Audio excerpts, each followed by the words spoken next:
Hello guys and welcome to Skynomics academy. My name is Sunil Kumar Yadav और आज हम लोग बहुत ही इम्पॉर्टेंट और एक बोला जाए कि जो हम लोगों ने सीरीज़ स्टार्ट करा था क्लास 10th के लिए, आज उसको हम लोग डिस्कस करने जा रहे हैं। और उसमें आज हम लोग पॉलिटिकल साइंस को बहुत अच्छे तरीके से डिस्कस करेंगे और आप लोगों को यहाँ सारा इंपॉर्टेंट क्वेश्चन जो भी 20 मार्क्स के एप्लीकेबल के लिए होगा वो सारे क्वेश्चंस को बहुत अच्छे तरीके से पूछा जाएगा, है कि नहीं। और हम लोग यहाँ पर एक अच्छे तरीके से जानने की कोशिश भी करेंगे कि आखिरकार किस तरीके का पर्सपेक्टिव होना चाहिए या किस तरीके से आप लोग पूरे क्वेश्चन और आंसर को सॉल्व करेंगे। तो चलिए स्टार्ट करते हैं बिना देरी किए हुए, क्योंकि ये थोड़ा सा लंबा वीडियो होने वाला है। तो क्या डिस्कस करने जा रहे हैं हम लोग? सिविक्स का पार्ट डिस्कस करने जा रहे हैं। और किसके द्वारा किया जाएगा? सुनील सर, आपके प्यारे सुनील सर के द्वारा किया जा रहा है, जो कि मैं हूँ। ठीक है, तो चलिए स्टार्ट करते हैं पहले क्वेश्चन से और पहले चैप्टर से। तो पहला चैप्टर क्या? Power sharing. पावर शेयरिंग के चैप्टर से शुरुआत करेंगे और इसी तरीके से हम लोग सारा चैप्टर जो सिविक्स का है वो कवर करने की कोशिश करेंगे। ठीक है, तो चलिए स्टार्ट करते हैं। स्टार्ट करने से पहले सबसे पहले चैप्टर का नाम क्या है? Power sharing. अब पावर शेयरिंग में कि किस तरीके से पॉलिटिकल जो पावर होता है वो किस तरीके से शेयर किया जाता है, या हमारी सोसाइटी में किस तरीके से पॉलिटिकली जो पावर है उसे शेयर किया गया है। ठीक है, तो उन सारे कॉन्सेप्ट्स को एक एक कर हम लोग समझने की कोशिश करेंगे। तो पहला क्वेश्चन है हमारा, which one of the following is a major caste group of the Sri Lanka. Sri Lanka का मेजर कास्ट ग्रुप कौन था? तो ऑप्शन नंबर सी है। ऑप्शन नंबर सी क्या? सिन्हाला एंड तमिल। श्रीलंका में दो मेजर कास्ट के ग्रुप के लोग रहते हैं जिनको बोला जाता है क्या? सिन्हाला और तमिल। ठीक है, तो सिन्हाला और तमिल के कास्ट के लोग ज़्यादा मेजरली पाए जाते हैं श्रीलंका में। तो आई होप सो ये भी। Sri Lanka is a few kilometre off to the southern coast of the Tamil Nadu. Tamil Nadu के सदर्न कोस्ट में अगर देखोगे श्रीलंका कहाँ पर है? तमिलनाडु के इधर है कि नहीं, लास्ट में। ये पाक स्टेट से जुड़ा हुआ रहता है, तो श्रीलंका यहाँ पर है, इसीलिए वहाँ पर तमिल वगैरह ज़्यादा बोला जाता है।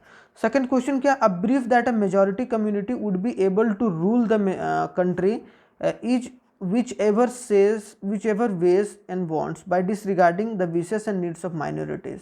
तो इसको क्या बोलते हैं कि मेजॉरिटी वैसा कि जो should be rule in the country. उनका मानना ये है कि भाई जो मेजॉरिटी जो भी कास्ट और कम्युनिटी के लोग हैं वो रूल करने चाहिए, whichever ways we wants, और जैसे हम लोग करना चाहते हैं वैसे करेंगे। ठीक है, तो इस चीज़ को हम लोग क्या बोलते हैं? इसको बोलते हैं मेजोरिटेरियनिज्म। ठीक है, क्या? Majoritarianism.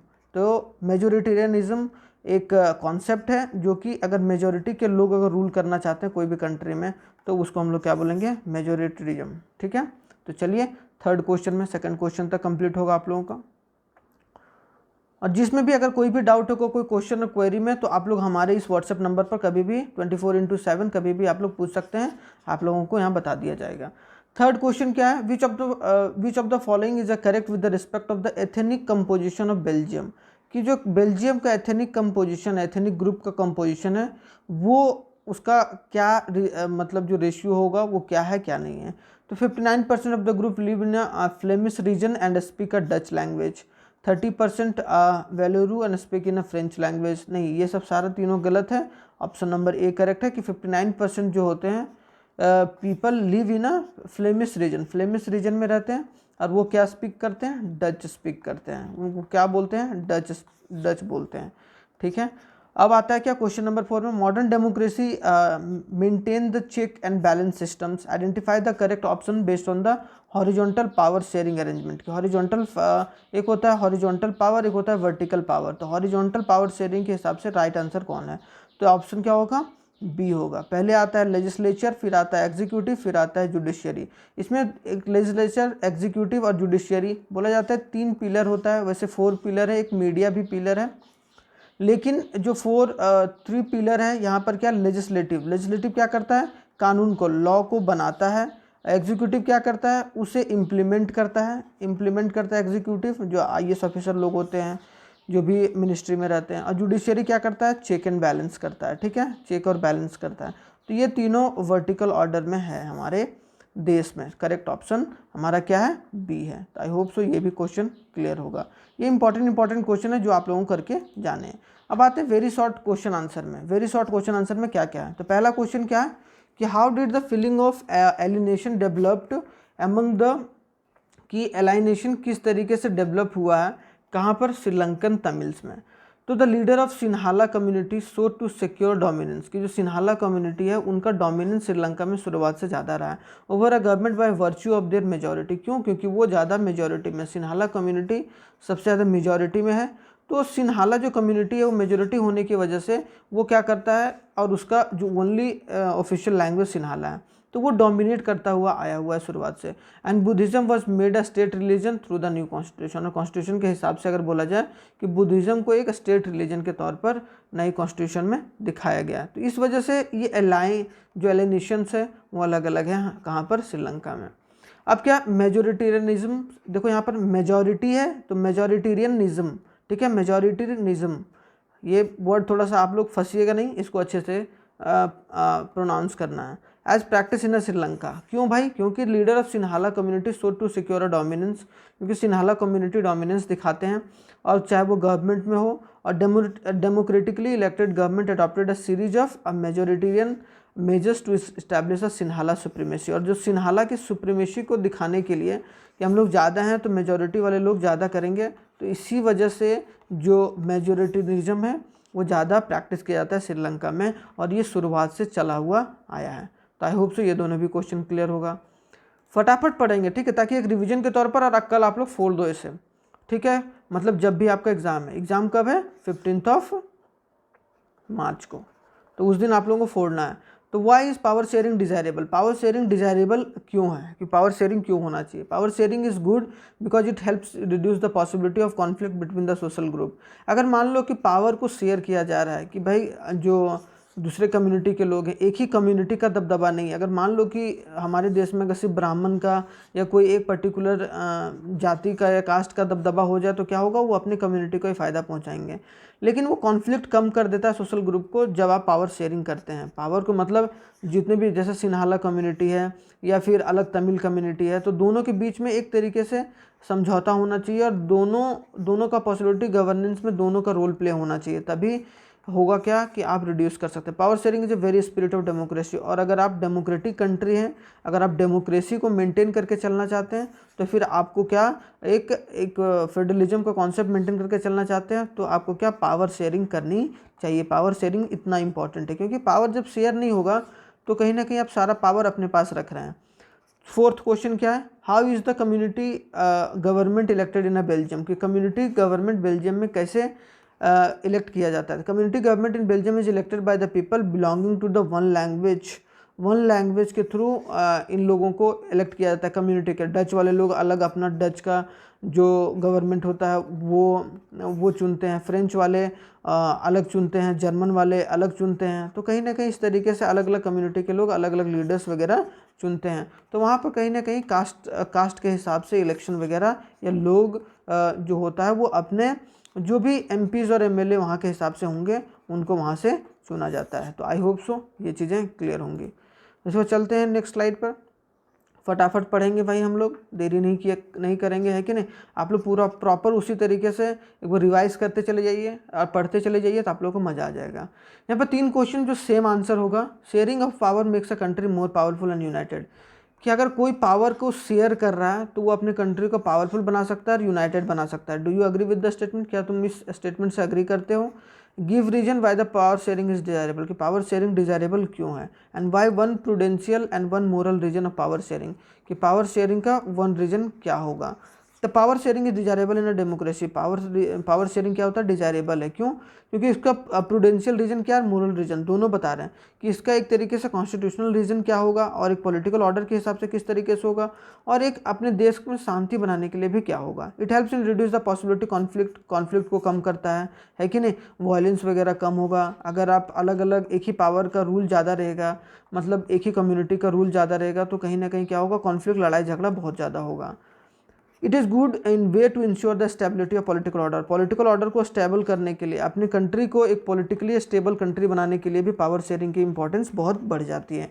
Imposing the will of majority over the other is attractive option of the short run में तो कोई दिक्कत नहीं कि भाई कुछ समय के लिए तो वो चल जाएगा, लेकिन लॉन्ग समय के लिए वो कंट्री को यूनाइट नहीं कर पाएगा। तो यूनिटी करने के लिए पावर शेयरिंग इंपॉर्टेंट होता है। मोरल क्या है कि मतलब एक मोरल तरीके से किस तरीके से उसको इनबिल्ड किया जा सकता है पावर शेयरिंग को। तो power sharing is a very spirit of democracy, democracy का एक स्पिरिट माना जाता है कि पावर को शेयर किया जाता है।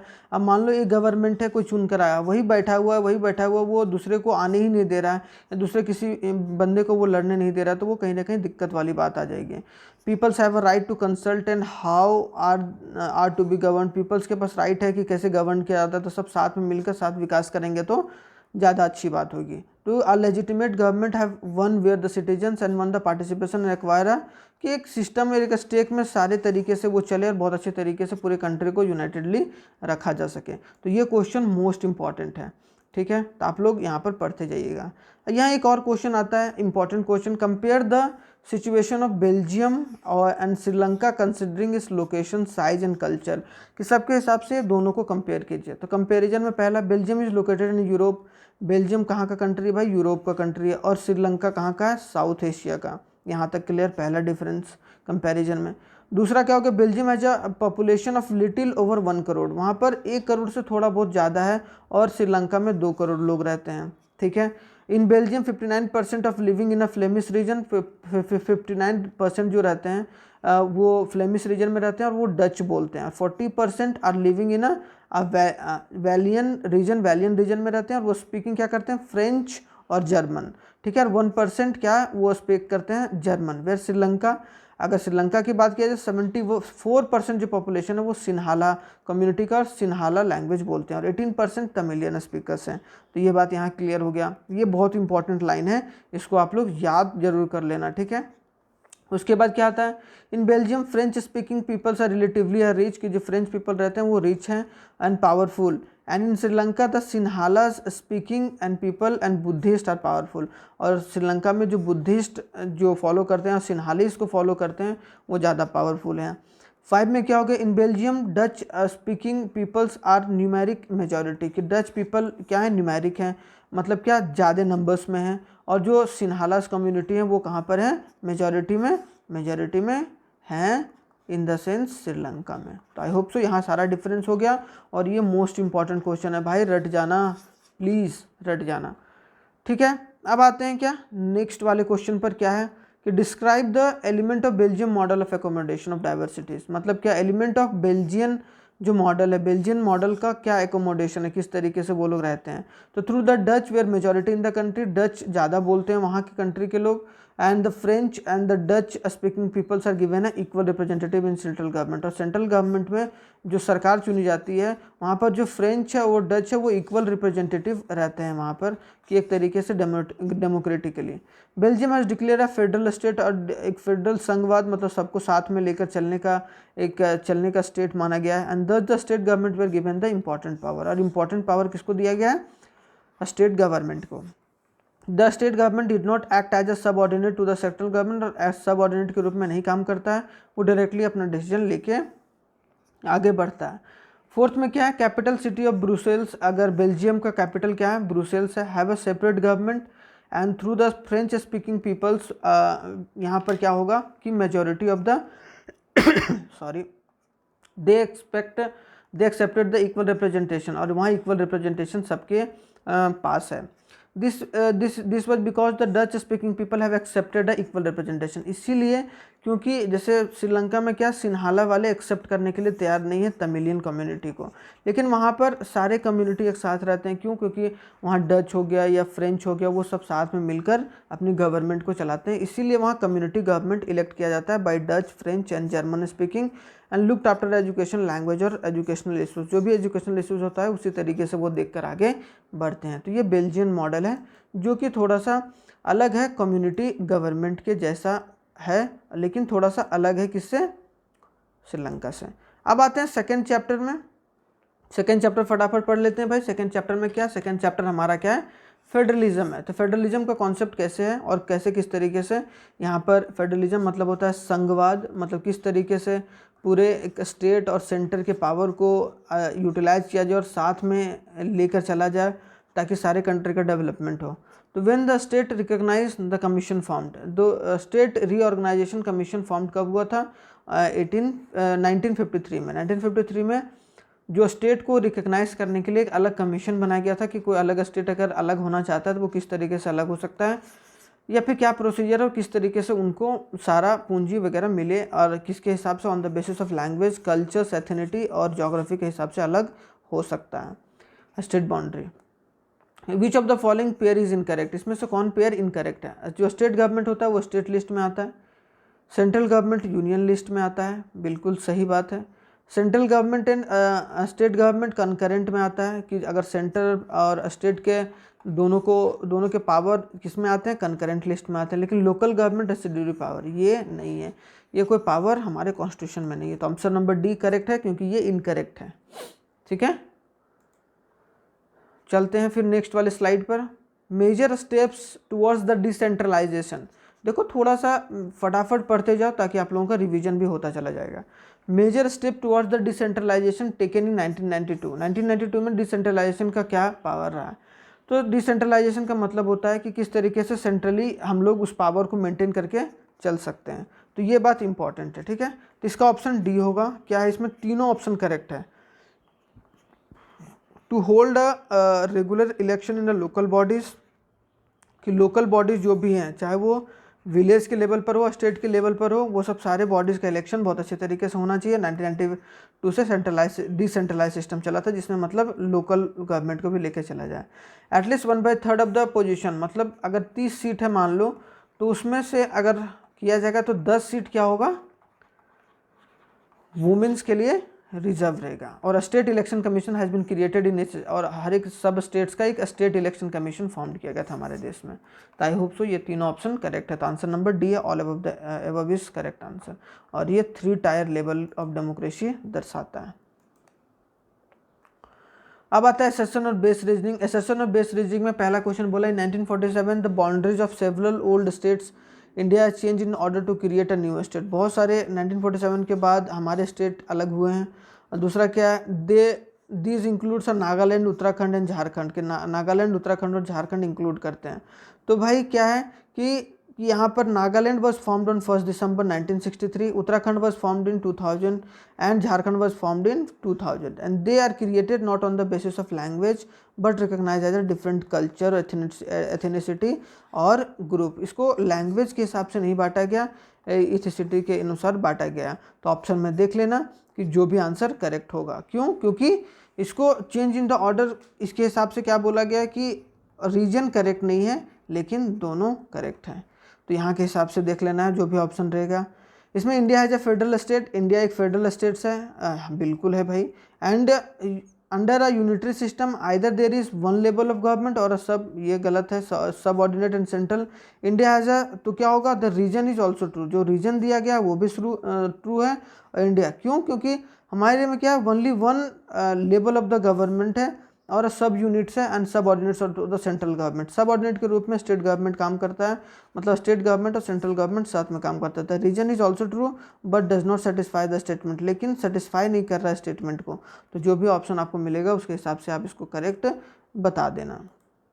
ठीक है, आता है very short question answer. Very short question answer में क्या है? पहला, name the one country which follow the coming together style of federalism. कौन सा देश है? ऑस्ट्रेलिया फॉलो करता है। कमिंग टुगेदर, साथ में रहना है और अच्छे तरीके से पूरे स्टेट को यूनाइटेडली लेके चलना है। Which subject falls under a concurrent list, कि कौन सा एक ऐसा लिस्ट है या सब्जेक्ट है जो कि कॉन्करेंट लिस्ट, जहाँ पर स्टेट और जो सेंट्रल गवर्नमेंट है वो दोनों साथ में मिलकर क्या कर सकती है? कानून वगैरह बना सकती है।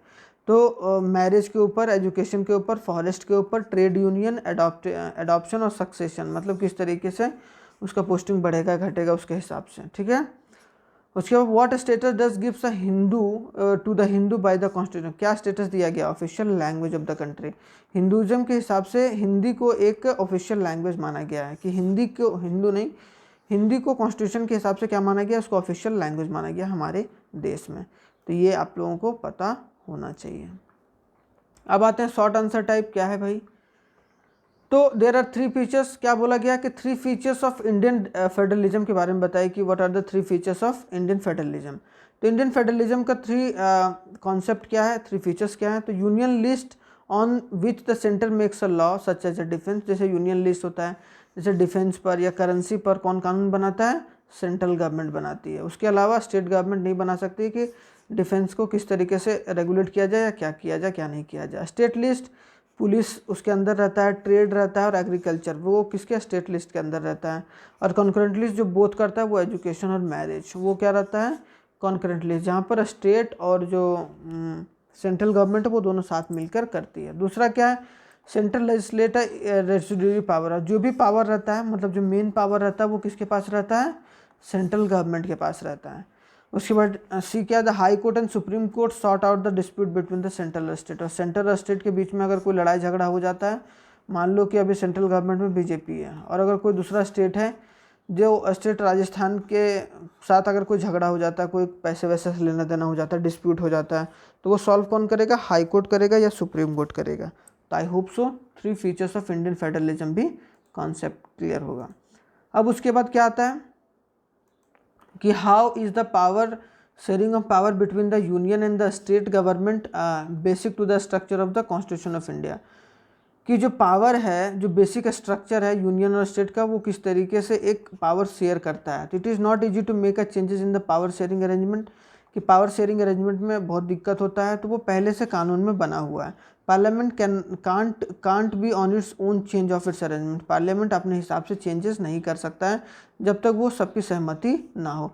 Any changes it to be the first pass in both of the house of the parliament, कि कुछ भी अगर चेंज करना है पार्लियामेंट में या कॉन्स्टिट्यूशन में तो वो राज्यसभा और लोकसभा दोनों में मेजॉरिटी से हिसाब से उसको क्या करना पड़ेगा पास करना पड़ेगा, तभी उसमें बदलाव कर सकता है। वो कितने से मेजॉरिटी से होगा 2/3 से, ठीक है। Then it has to be ratified by the legislature of at least the half of the total states, और जो टोटल स्टेट्स का वो हाफ होगा उसका लेजिस्लेचर में जो भी उसका परसेंटेज होगा रेटिफाइड करने के लिए बदलने के लिए। सिग्निफिकेंस ऑफ डिसेंट्रलाइज, कि जो डिसेंट्रलाइज सिस्टम है सबको साथ में लेकर चलने का वो कैसे हेल्पफुल है हमारे देश में, और इससे क्या आप एग्री हैं। तो yes it is help in the settlement of large number of problems, बहुत सारे प्रॉब्लम्स को सेटल करने में दिक्कत करता है।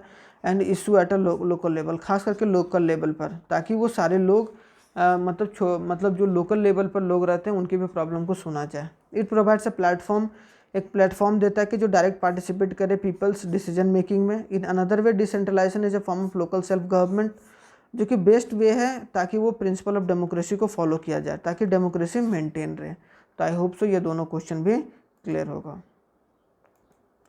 अब आते हैं लॉन्ग आंसर टाइप में। लॉन्ग आंसर टाइप में बताया गया है, तो आप लोग इसी तरीके से यहाँ पर इसको पढ़ लेना कि why did a makers of Indian constitution declare the union of a states, हमारे कॉन्स्टिट्यूशन में क्यों जो इंडियन मेकर्स थे जो कॉन्स्टिट्यूशन के वो यूनियन और ऑफ स्टेट्स बोले।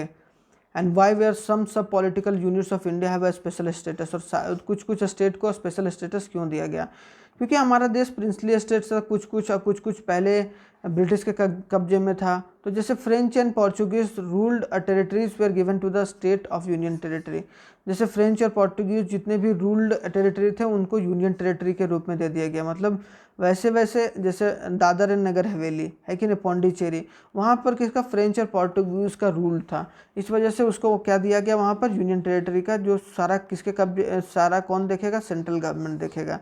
Jammu and Kashmir joint India on the special condition, और इंडियन स्पेशल कंडीशन में ज्वाइन किया गया, जो 370 हटाकर भारत सरकार ने उसको अपने अंदर किया था। Some units were too small to become a independent state and they मिकल, बहुत सारे कुछ यूनिट्स हैं वो बहुत छोटे हैं जिनको इंडिपेंडेंट स्टेट बनाना नहीं था, इसीलिए उनको एक स्पेशल स्टेटस दिया गया। जो स्टेट्स ऑफ नॉर्थ ईस्ट वाले रीजन है, जैसे असम हो गया, मेघालय हो गया, शिलोंग हो गया, तो वो सब सारा जो भी स्टेट्स हैं उनको एक ट्राइबल पॉपुलेशन के रूप में और हिस्ट्री और कल्चर के हिसाब से वो एक अलग राज्य है, इसीलिए उनको एक अलग तरीके से। तो थर्ड चैप्टर में आखिरकार क्या है, जेंडर रिलीजन एंड कास्ट, की जेंडर रिलीजन और कास्ट जो हमारा पॉलिटिकल साइंस या सिविक्स के चैप्टर्स में है उसको अब स्टार्ट करेंगे। दोनों चैप्टर कंप्लीट हो चुका है, फर्स्ट और सेकंड आप लोग अच्छे तरीके से पढ़ भी लिए होंगे, और आई होप सो आप लोग बहुत अच्छे तरीके से आप लोग सुन भी रहे होंगे। When we speak of a gender division, जब हम लोग जेंडर डिवीजन के बारे में बोलते हैं तो हम लोग क्या रेफ़र करते हैं, तो जनरली व्हाट वी रेफ़र, कि जनरली आखिरकार हम लोग बोलते क्या हैं। तो भाई क्या बोलते हैं, ऑप्शन नंबर बी होगा unequal role assigned by the society of men and women. हम लोग बोलते हैं कि जेंडर में कुछ डिवीज़न है, मतलब कहीं ना कहीं क्या है कि जेंडर डिवाइड है। अब जेंडर दो तरीके से होता है जनरली, एक होता है मेल एक होता है फीमेल। तो हम लोग इसमें क्या बोलते हैं कि अनइक्वल रोल है, इसका मतलब क्या, सोसाइटी में कि इक्वली रोल प्रिफर नहीं किया गया। आई होप सो पहला क्वेश्चन क्लियर होगा। Second question, find out the incorrect statement. Incorrect statement find करना। पहला, communal politics is based on the, कि कोई भी कम्युनल जो पॉलिटिक्स होता है वो क्या बेस्ड है, कास्ट एंड इज क्या based on the idea that a caste is a principle basis of social community. तो बिल्कुल ये क्या है, इनकरेक्ट है। ठीक है, करेक्ट क्या क्या, communalism involves the thinking along with the following lines. Following lines के थ्रू, वो बहुत सारे लाइंस के थ्रू या बहुत सारे कोड्स के थ्रू उन लोगों को आप कम्युनलिज्म को समझ सकते हैं। Followers of particular religion must belong to one community, कि जो भी फॉलोवर्स होते हैं वो एक कम्युनिटी के ज़्यादातर होते हैं। And fundamental interest are the same, और जो भी इंटरेस्ट होगा वो सेम होगा। तो हमारा आंसर क्या होगा कि पहला जो है वो इनकरेक्ट है। तो I hope so option number A correct है। अब आते हैं क्वेश्चन नंबर थर्ड में। क्वेश्चन नंबर थर्ड में क्या बोला है, the most common expression of communalism is, कि कम्युनलिज्म का मोस्ट जो फ्रीक्वेंट एक्सप्रेशन है वो क्या है कि everyday belief, religious belief, prejudice, stereotype of the religious community, या फिर ऑल ऑफ द अबव। तो नहीं, एवरीडेज बिलीफ, कि जो एवरीडे का बिलीफ है वो ज़्यादा मायने रखता है इन कम्युनलिज्म बिहेवियर, कि कम्युनल की everyday day to day activity क्या हो रहा है उस चीज़ पर डिपेंड करता है कि उसका कम्युनल बिहेवियर कैसा होगा। ठीक है, तो यहाँ पर एवरीडे बिलीफ होता है वो मोस्ट एक्सप्रेशन है, कि आप हर दिन किस तरीके से आपकी बिलीफ चेंज हो रही है या किस तरीके से आप सोच अपनी बदल रहे हो। Dash caste to gain a better access to the decision making, कि डैश कास्ट को ज़्यादातर तवज्जो दिया जाता है ताकि वो बेटर एक्सेस कर सके डिसीजन मेकिंग का। तो क्या, दलित एंड ओबीसी, दलित और ओबीसी जो है वो कहीं ना कहीं क्या है कि gain a better access to the decision making. इन लोगों को in this sense the caste politician, caste और पॉलिटिक्स को देखा जाए तो जो दलित है और ओबीसी है उन दोनों को gain better access of decision making, कि ओबीसी और दलित को ज़्यादा डिसीजन मेकिंग का प्रेफरेंस दिया गया है। ठीक है, अब आते हैं क्वेश्चन नंबर 5 में। क्वेश्चन नंबर 5 क्या, असर्शन एंड रीजनिंग। तो असर्शन और रीजनिंग का असर्शन देख लेते हैं, उसका रीजन सही है गलत है वो देख लेते हैं। In India the proportion of womens legislature is very high. क्या बोला जा रहा है कि जो वुमेन का जो प्रोपोर्शन है लेजिस्लेचर में, जो मतलब पार्लियामेंट में खास करके है कि नहीं, लेजिस्लेचर मतलब पार्लियामेंट, और पार्लियामेंट में दो तरीके से पार्लियामेंट आता है, राज्यसभा और लोकसभा। तो क्या इसमें जो प्रोपोर्शन हाई है, और दूसरा क्या, percentage of elected women's of the Lok Sabha has cross 10%, कि लोकसभा में जो भी कैंडिडेट हैं वो 10% से क्रॉस कर गया। And total strength for the first time in 2009। तो ऑप्शन हमारा डी करेक्ट है। डी हमारा क्या है, assertion A is false and reason R is true. देखो आर तो ट्रू है कि 10% से बढ़ गया 2009 से, लेकिन पहला वाला राइट नहीं है कि वेरी हाई, बहुत हाई नहीं है। तो proportion elected to the women is a very low, वो लो है not high and compare to the other countries of the world. अगर देखा जाए कि वुमेन्स का पार्टिसिपेशन हम लोगों का पार्लियामेंट में कम है अभी भी, जितना होना चाहिए। 50% वो पॉपुलेशन है, उसका 33% भी हम लोग नहीं रख पा रहे हैं, है कि नहीं। तो ये पहला असर्शन रीजनिंग। दूसरा असर्शन और रीजनिंग क्या है कि no party wins the votes of all the voters of caste and community. क्या no party wins the votes of all the voters of caste and community, कि जो सारे पार्टी हैं, कोई भी पार्टी वोटर्स जो होते हैं कास्ट और कम्युनिटी के वो ऑल वोटर्स होते हैं या ऑल कास्ट के। दूसरा बोला है reason, every candidate and party needs to win a confidence more than the one caste and community to win the election. क्या हर एक कास्ट को या जो भी रिलीजन है उनको ज़्यादा, अलग अलग रिलीजन से जब तक वोट नहीं मिलेगा तब तक, अब मान लो सिर्फ हिंदू है या सिर्फ मुस्लिम है, क्या सिर्फ मुस्लिम के वोट से कोई जीत जाता है, क्या सिर्फ हिंदू के वोट से जीत सकता है। तो इसका आंसर होगा A, both assertion A and reasons are true and correct an explanation of assertion A. Assertion A के हिसाब से जो रीजन दिया गया वो सही है। तो आई होप सो ये चीज़ क्लियर होगा। देखिए थोड़ा सा रुक रुक के पढ़िए ताकि आप लोगों को और अच्छे तरीके से क्लियर होता जाए, क्योंकि एक बार अगर आप लोग कर लेंगे तो फिर आप लोगों को मज़ा आ जाएगा। Who lose a election in our country? The ruling parties and a sitting MP और MLA frequently lose the election। क्या कि हमारे देश में जो जो रूलिंग पार्टी होता है वो भी हारती है, MP और MLA होता है वो फ्रिक्वेंटली इलेक्शन लूज़ कर जाते हैं। 5 साल वो अच्छे तरीके से रहे, फिर दूसरे 5 साल कोई दूसरा MP और MLA चुनकर आ सकता है। ठीक है, तो ये फ्रिक्वेंटली ये सब चीज़ होते रहता है हमारे देश में। ठीक है, दूसरा, what does a caste hierarchy means, तो कास्ट हिरार्की का मतलब क्या है? कास्ट हिरार्की मतलब the ladder like formation in which all the caste group are placed from the highest to lowest is caste hierarchy.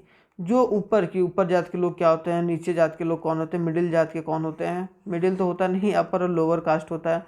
तो ये जो एक टेबुलर फॉर्म या लैडर के फॉर्म में सीढ़ी बनाया गया है, तो उसको हम लोग क्या बोलते हैं? उसको हम बोलते हैं caste hierarchy. Where are the religion difference often express, religion difference offer कहाँ ज़्यादा किया जाता है? डिफरेंस, रिलीजन डिफरेंस को इन पॉलिटिक्स।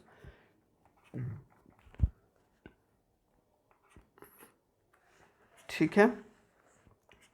4 क्या बोला है कि where does the communal mind often leads, communal जो माइंड होता है वो कहाँ लीड करता है? It leads to the quest of the political dominance of the one ones religions community, कि जो कम्युनल करता है कि अपने की quest for a political dominance, की जहाँ पॉलिटिकल डोमिनेंस है वहाँ पर एक रिलीजन, जो ओन रिलीजन का कम्युनिटी होता है वो ज़्यादा डोमिनेट करता है।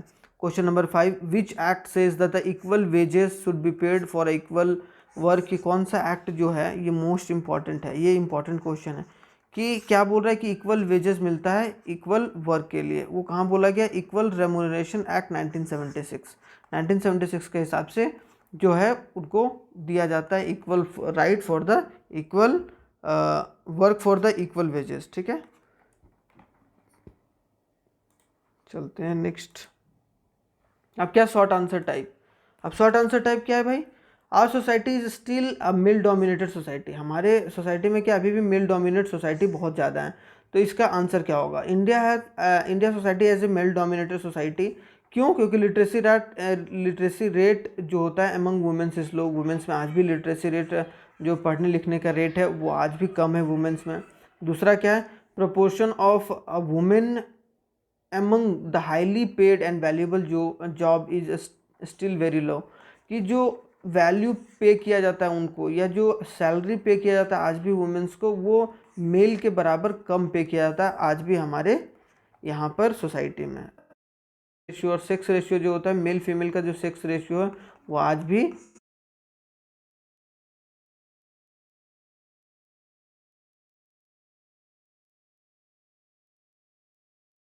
Y is his act considered against the norms of democracy. अगर कोई पॉलिटिशियन आपको आपके रिलीजन के हिसाब से अगर वोट मांगता है तो वो आज हमारे कानून के मतलब जो वो कानून के खिलाफ काम कर रहा है और वो डेमोक्रेसी के नॉर्म्स के खिलाफ काम कर रहा है, इसको एक्सप्लेन कीजिए। तो his act against the spirit of democracy, वो डेमोक्रेसी के खिलाफ है, क्योंकि डेमोक्रेसी बोलता है कि आप धर्म के आधार पर, कास्ट के आधार पर, सेक्स के आधार पर, मेल और फीमेल के आधार पर कभी भी आप क्या कर सकते हैं? आप नहीं कर सकते हैं वोट को divide. And set the politician not working as per the constitution, और कॉन्स्टिट्यूशन के हिसाब से नहीं कर रहे क्योंकि हमारा देश क्या डेमोक्रेटिकली फ्री कंट्री है। ठीक है। And it is also exploit the social difference, वो सोशल डिफरेंस को भी एक्सप्लॉइट करता है। It create a social discard and may lead to a social division, इससे सोशल डिवीजन हो सकता है और एक रायता फैल सकता है जो कि पॉलिटिशियन के द्वारा किया भी जाता है समय समय पर। It is also a biased attitude and neglects the principle of equality, वो क्या नेग्लेक्ट करता है प्रिंसिपल ऑफ इक्वालिटी को भी। तो आई होप सो ये दोनों क्वेश्चन भी क्लियर होगा। अब चलते हैं नेक्स्ट क्वेश्चन। क्या है नेक्स्ट भाई? क्वेश्चन है describe three advantage of political expression of caste difference, के 3 आप एडवांटेज बताइए जो पॉलिटिकल एक्सप्रेशन को डिनोट करता हो ऑफ अ कास्ट डिफरेंस को। तो advantage of political expression of caste difference are it gives a disadvantaged group the opportunity to demand and share in the power and decision making। क्या होता है कि जो भी डिसएडवांटेज ग्रुप हैं, जो छोटे ग्रुप के लोग हैं या छोटे रिलीजन के लोग हैं या कास्ट के लोग हैं, उनको पावर डिसीजन मेकिंग में आने का मौका मिलता है अगर कास्ट डिफरेंस को पॉलिटिकली एक्सप्रेस किया जाता है। तो many political parties take up their issues by ending the caste discrimination, बहुत सारे पॉलिटिकल पार्टीज ऐसे हैं कि जो कास्ट डिस्क्रिमिनेशन को इशू को उठाकर वो कहीं ना कहीं एंड करना चाह रहे हैं। Many political parties take up the issue of ending caste, बहुत सारे पॉलिटिकल पार्टी ये भी चाहते हैं कि जो कास्ट सिस्टम है वो ख़त्म हो और कास्ट के हिसाब से कोई वोट ना करे, क्योंकि सब लोग ये जान रहा है कि अगर लंबे समय तक पॉलिटिकल करियर में रहना है तो हमें सारे रिलीजन को, खास करके भारत में सारे रिलीजन को लेकर साथ में चलना होगा। तीसरा क्या बोला है measures for uplifting the status of backward class will be undertaken. और ज़्यादातर क्या होता है, इससे क्या होगा कि बैकवर्ड क्लासेस को थोड़ा सा मौका मिलेगा ताकि वो पॉलिटिकल डिसीजन मेकिंग में आ सकें और कंट्री को आगे बढ़ा सकें। तो आई होप सो ये भी क्वेश्चन क्लियर होगा। अब आते हैं long answer type question. Long answer में क्या बोला है, the focus on the caste in politics can sometimes give a impression that election are all about caste and nothing else. Do you agree. बोला जा रहा है कि फोकस हमारे देश में ज़्यादा कास्ट पर दिया जाता है और दूसरी चीज़ पर नहीं, खास करके इलेक्शन में। तो क्या आप इससे अग्री हैं, और अग्री हैं तो बताइए। तो नो मेनली क्या है, नो। अगर आप यस लिखिएगा उसका कारण बताइए भाई। लेकिन मेरे हिसाब से क्या है, no, I did not agree with this statement, this is far from the truth. ये ट्रूथ नहीं है, क्योंकि no parliamentary constitution in a country have a clear majority of one single caste. क्योंकि कोई एक सिंगल कास्ट, मान लो कि एक पर्टिकुलर पार्लियामेंट्री, जैसे देहरादून है, अब देहरादून होगा तो देहरादून एक पार्लियामेंट्री है, या फिर एक मान लो कि दिल्ली है तो दिल्ली एक कॉन्स्टिट्यूंसी है, जो सिटी है। अब वहाँ से कोई एक ही मतलब जाति के वोट से वो नहीं जीतता है, एक ही कास्ट के वोट से नहीं जीतता है कि नहीं। So every candidate of a party needs to win a confidence more than the one caste से वोट पड़ने उसको पड़ेगा तभी वो जीत पाएगा election. No party wins the votes of all the voters of caste और कम्युनिटी। और ना ही सारे वोटर्स को एक ही, मतलब जितने भी जाति हैं सारे वोट एक ही पॉलिटिकल पार्टीज को मिल रहा है, ये भी पॉसिबल नहीं है। मनी पॉलिटिकल पार्टीज में put up candidate from the same caste if the caste believe to dominate in the electorate. कभी कभी क्या होता है कि मान लो कि यहाँ पर एक कोई जगह है देहरादून, यहाँ पर मान लो कि हिंदू का ज़्यादा प्रोपोर्शन है तो वहाँ का हिंदू कैंडिडेट खड़ा कर देते हैं। लेकिन उसके बावजूद भी some voter have more than one candidate from their caste and well many voters have no candidates from his caste. बहुत सारे होते हैं कि एक ही कास्ट से खड़ा करते हैं, कोई हिंदू का प्रोपोर्शन यहाँ ज़्यादा है तो हिंदू के कैंडिडेट को खड़ा कर देंगे। लेकिन कोई मुस्लिम भी होते हैं, कोई क्रिश्चियन भी होते हैं, कोई अलग अलग कास्ट के भी लोग होते हैं, तो वो अलग अलग कास्ट के भी लोग होते हैं, उससे कोई दिक्कत वाली बात है ही नहीं। ठीक है। The ruling party of the sitting MP और MLA फ्रिक्वेंटली लूजेस इलेक्शन। और एक बहुत पुख्ता सबूत यह है कि भाई जो फ्रिक्वेंटली जो रूलिंग पार्टी के लीडर रहते हैं या जो है MP और MLA होते हैं वो हारते हुए दिख जाते हैं। इस वजह से जो होता है वो ज़्यादा ये स्टेटमेंट नहीं सही है। ठीक है। आई होप सो ये क्वेश्चन थोड़ा सा इंपॉर्टेंट हो जाता है, एक बार देख लीजिएगा आप लोग। उसके बाद क्या आता है, what forms does a communalism take in a politics. क्या फॉर्म कम्युनलिज्म लेता है पॉलिटिक्स में। And define a communalism, communalism को डिफाइन कीजिए। Explain 3 forms of communalism in Indian politics. और इंडियन पॉलिटिक्स में 3 कम्युनलिज्म के फॉर्म्स बताइए। तो पहले हम लोग देख लेते हैं what is communalism. It means the attempt to promote a religious idea between the groups of the people who are identified as a different community and communalism can take up various forms of politics। अगर कोई अपने religion को promote कर रहा है, अपने religion के idea को प्रमोट कर रहा है डिफरेंट कम्युनिटी के पास जाकर, तो उसको हम लोग बोलेंगे कम्युनलिज्म का भावना फैला रहा है कि नहीं। अगर नहीं है कि अगर कोई है हिंदू तो वो चाह रहा है क्या कि हिंदुज़म फैले। कोई मुस्लिम है तो वो चाह रहा है मुस्लिम का जो मतलब एक तरीके से जो उसका आइडियोलॉजी है वो फॉलो हो, तो इसको हम लोग बोलते हैं कम्युनलिज्म का भावना। ठीक है।